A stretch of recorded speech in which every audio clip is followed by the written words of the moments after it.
Hai semuanya, Assalamualaikum warahmatullahi wabarakatuh. Terima kasih yang udah klik video ini dan selamat datang di part 2 untuk kasus Dennis Rader ini. Kalian pasti penasaran dong apa sih yang terjadi dengan dia dan gimana nih cara dia ditangkapnya, kelalaian apa sih yang dilakukan sama si Dennis ini.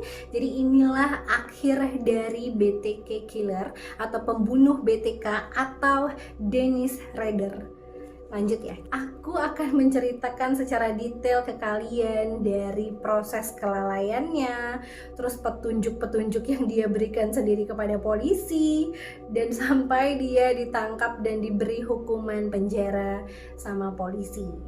Lanjut. 30 tahun setelah pembunuhan pertama yang dilakukan oleh Dennis Rader, kira-kira antara Februari 2004 sampai Maret 2005, Dennis muncul lagi nih sebagai BTK Killer yang mencoba untuk mempermainkan polisi dengan cara memberi petunjuk-petunjuk serta teka-teki atas semua pembunuhan yang dilakukannya dari tahun 1974 sampai 1991.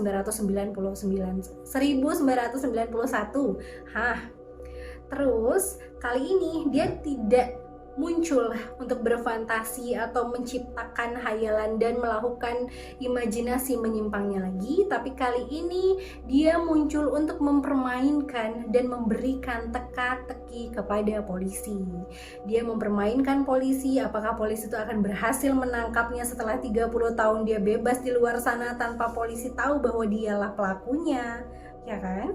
Pada saat itu, awalnya dia bermain-main dengan polisi dengan cara mengirimkan dokumen yang diketik di Microsoft Word yang berisikan tentang kronologi lengkap bagaimana cara dia membunuh keluarga Ottore pada tahun 1974.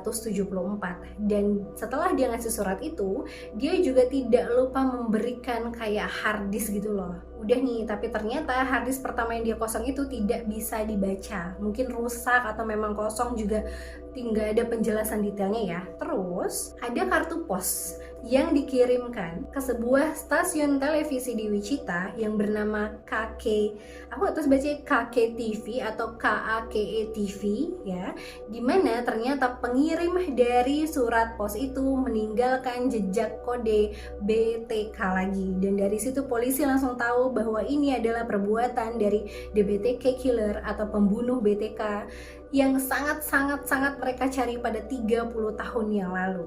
Nah, di dalam surat itu, pihak dari televisi ini menyatakan bahwa si pembunuh ini atau pelaku yang mempermainkan polisi ini meninggalkan sebuah paket di dekat toko Home Depot gitu, dan berharap polisi menemukannya dan membuka paket itu. Jadi kayak ya udah sih, ngajak main-main polisi, ngajak teka-teki gitu loh. Nah terus awalnya kan polisi tuh nggak mau nanggepin ya, tapi karena mereka mengingat-ingat kembali bahwa pembunuh BTK ini tidak pernah bermain-main dengan apa yang diucapkannya, tidak pernah main-main dengan teka-teki yang dia berikan, maksudnya nggak bohong gitu loh, nggak hoax gitu kan. Akhirnya polisi setempat pun memutuskan untuk mencari paket yang dimaksud oleh si pengirim surat, dan ketika mereka sampai di Home Depot itu, mereka tidak menemukan apapun di sekitar situ. Sampai pada akhirnya mereka nanyalah ke pegawai toko itu, apa ngelihat paket nggak, ngelihat ini nggak. Nah, pegawai toko Home Depot itu ingat bahwa tadi pacarnya itu melihat ada paket berupa kotak sereal gitu. Tapi ya udahlah, dianggapnya tuh kayak paket-paket iseng gitu loh, karena kotak sereal kan. Tapi pak, ada tulisan aneh di paketnya, kata si pegawai Home Depot itu. Terus di paket itu ternyata ada tulisan gini. Si BTK Killer ini nanya nih ke polisi, apakah aman, apakah mungkin kalau saya mengirim harddisk ke kalian, apakah saya akan terdeteksi ketika saya mengirim harddisk itu kepada kalian, kata si yang ngirim paket ini. Selain itu, nggak hanya tulisan itu aja yang ditemuin polisi di dalam paket itu, tapi polisi juga menemukan ada boneka mainan anak kecil kayak Barbie-Barbian gitu loh, yang diikat lehernya nyambung ke potongan pipa PVC gitu loh, ada gambarnya di sini. Nah, yang kayak gini. Terus ada juga beberapa dokumen. Terus polisi membalik lagi nih, teralihkan dengan ucapan pertanyaan dari si pengirim paket yang mau ngirim harddisk. Terus dia nanya ke polisi kan, kalau memang oke, nggak apa-apa nih aku ngirim harddisk tanpa aku terdeteksi, aku akan kirim nih. Tapi kamu harus jawabnya dengan koran. Jadi para polisi ini harus jawab di koran yang akan rilis selanjutnya gitu loh. Dan jawaban yang dipinta oleh si pengirim paket itu, kalau memang aman-aman aja nih aku ngirim harddisk ke polisi tanpa polisi tahu siapa dia sebenarnya, jawab rek. Rek itu kayak REX gitu loh, mungkin itu tuh kode ya atau gimana. Dan akhirnya polisi pun menurutilah permainan dan drama si BTK Killer ini ya kan. Polisi pun menuliskan tulisan Rex, it will be okay di koran yang akan dibaca sama si BTK Killer ini, yang artinya enggak, kirim aja, aman-aman aja, harddisk itu dikirim ke kita juga kita nggak akan tahu kamu siapa kok, gitu kan kata si polisi. Tapi ya kali ya kan, polisi kan nggak sebodoh itu juga, harddisk kan bisa dibongkar isinya dan dia bisa tahu nih siapa yang menggunakannya, isinya apa aja data di dalamnya, dan siapa yang terakhir mengupdate-nya bla bla bla ya kan. Mereka kan pasti punya dong ahli komputer, ahli IT di dalam kepolisian ya dong. Yang belum on itu kali ini sih Dennis Radernya BTK Killer ini yang ngebunuh orang 10 orang puluhan tahun gak ditangkap-tangkap, tapi kali ini kok dia, tapi nggak apa-apa, kebodohannya kali ini bagus ya kan. Terus lanjut, nah sambil nunggu kiriman paket harddisk dari si Dennis ini, polisi pun memeriksa rekaman CCTV yang ada di Home Depot itu. Dan untungnya ada nih rekaman CCTV yang melihat ada seorang laki-laki yang datang ke Home Depot itu menggunakan mobil Jeep Grand Cherokee berwarna gelap dan mondar-mandir di sekitar pickup, lalu menaruh paket itu di pickup dan pergi ya kan. Udah nih, rekaman CCTV udah di tangan polisi kan, setidaknya dia udah tahu kan bahwa pelakunya menggunakan mobil Jeep Grand Cherokee yang berwarna gelap. Terus seminggu kemudian datanglah paket cinta dari si BTK Killer ini ke kantor polisi ya kan. Datang ada rantai emas, terus ada harddisk, ada sampul majalah tentang pembunuhan, dan berisi instruksi untuk berkomunikasi dengan si pengirim paket atau si Dennis Rader atau si BTK Killer ini menggunakan surat kabar. Tapi polisi mengabaikan yang lain, polisi fokus pada harddisknya. Langsung dibawa ke ahli komputer IT mereka, diperiksa, dibongkarlah harddisk itu, dan mereka menemukan satu folder, belibet udah nih, satu folder yang dimana ternyata folder itu mempunyai nama asli Gereja Kris Lutheran. Dan file dari harddisk itu terakhir diedit pada tanggal 14 Februari. Dan kalian tahu siapa yang terakhir mengedit file itu? Tebak ayo. Ayo tebak-tebak, 1, 2, 3. Siapa? Dennis. Oh benar sekali, Dennis Rader lah yang terakhir kali menggunakan dan mengedit file itu.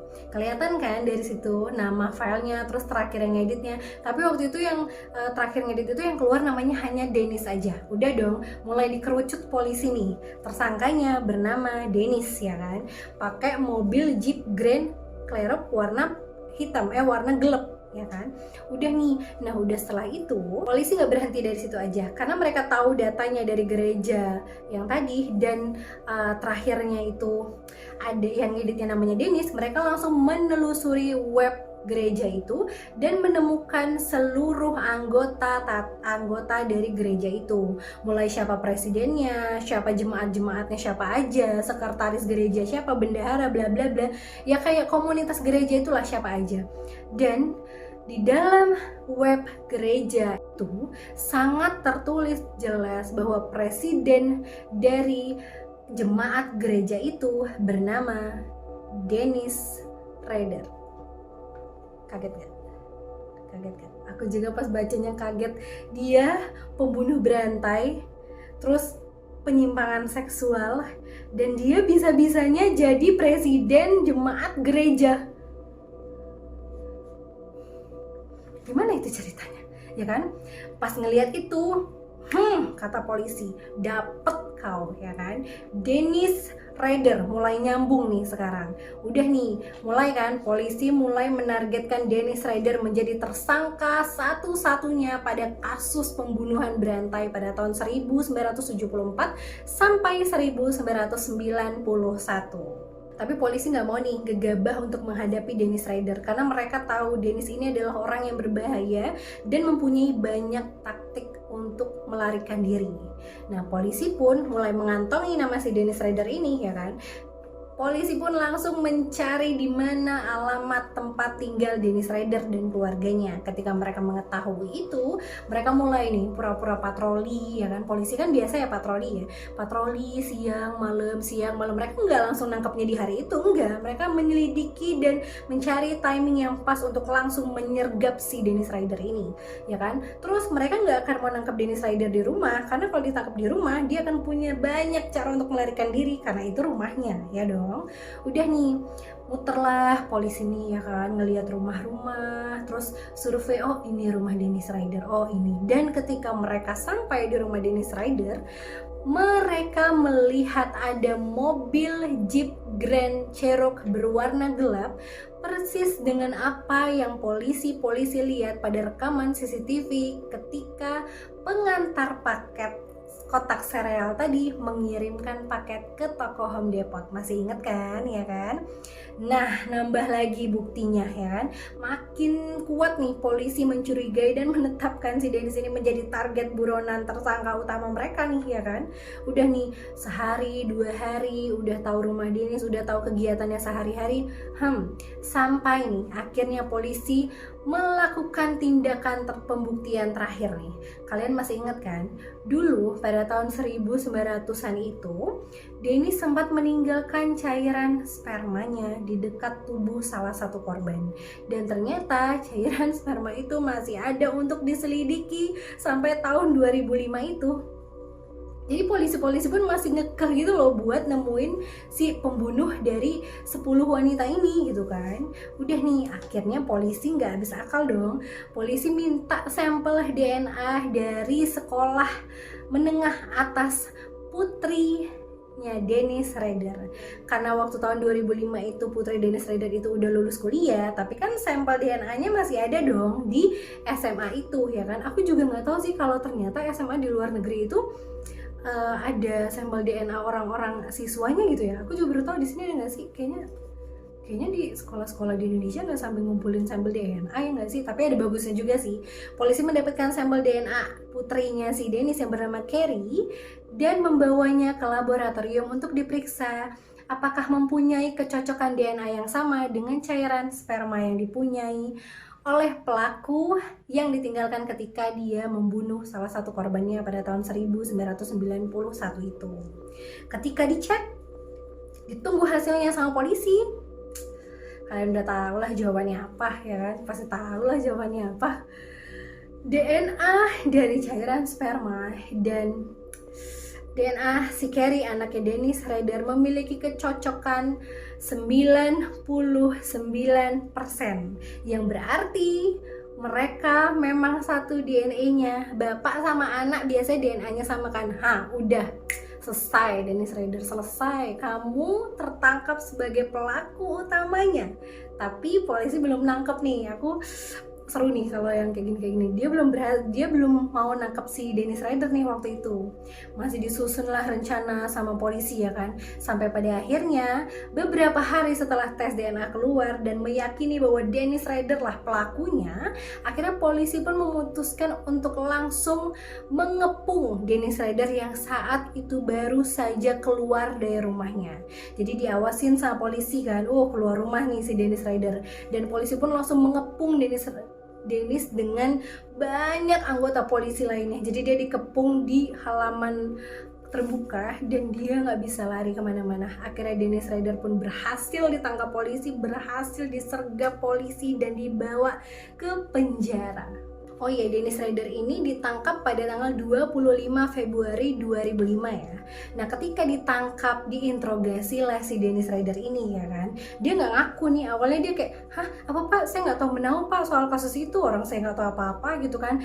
Bapak ngomong apa sih pak, ngawur bapak nih, saya nggak tahu apa-apa, orang saya orang baik-baik kok, saya aja kerja di sini pak, saya nggak tahu apa-apa, saya ini presiden dari jemaat gereja pak, saya nggak mungkin melakukan itu, bla bla bla bla bla ya kan, alasan lah dia. Ya cengengesan aja lah polisi-polisi ini. Orang polisi itu sudah mengumpulkan bukti dari website, dari hard disk, sampai ke DNA dia udah jelas terbukti bahwa dialah pelakunya. Dan ketika polisi memberikan semua bukti itu kepada Dennis pun yang tadinya nyolot, yang tadinya ngelawan, ngebantah, udah kicep.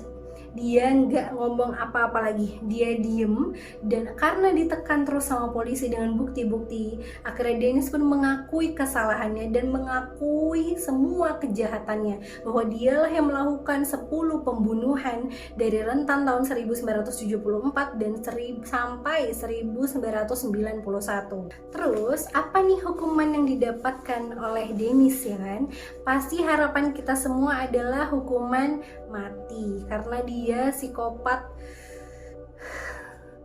terjahat. Maksudnya tuh dia ngebunuh tuh tanpa alasan gitu loh, dan demi fantasi menyimpang, fantasi gilanya doang dia ngebunuhin wanita yang gak bersalah, ibu-ibu, janda-janda yang punya anak, nggak peduli umur, dari anak kecil bahkan sampai yang udah nenek-nenek juga dihantam semuanya sama dia ya kan.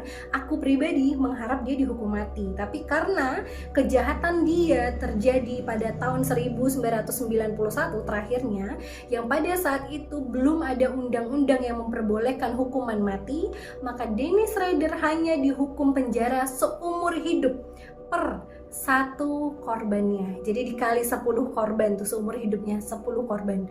Sama aja sih, penjara seumur hidup lah ya intinya. Itulah hukuman yang didapat sama Dennis Rader. Itulah ganjaran dari pelarian dia setelah 30 tahun lamanya. Dan aku tuh lebih penasaran ke apa kabar istri dan anak-anaknya yang mengira bahwa suami dan ayah mereka adalah sosok yang sempurna, sosok family man bagi mereka bertiga, tapi ternyata ayahnya adalah penyebab utama dari keresahan dan ketakutan masyarakat Wichita selama bertahun-tahun.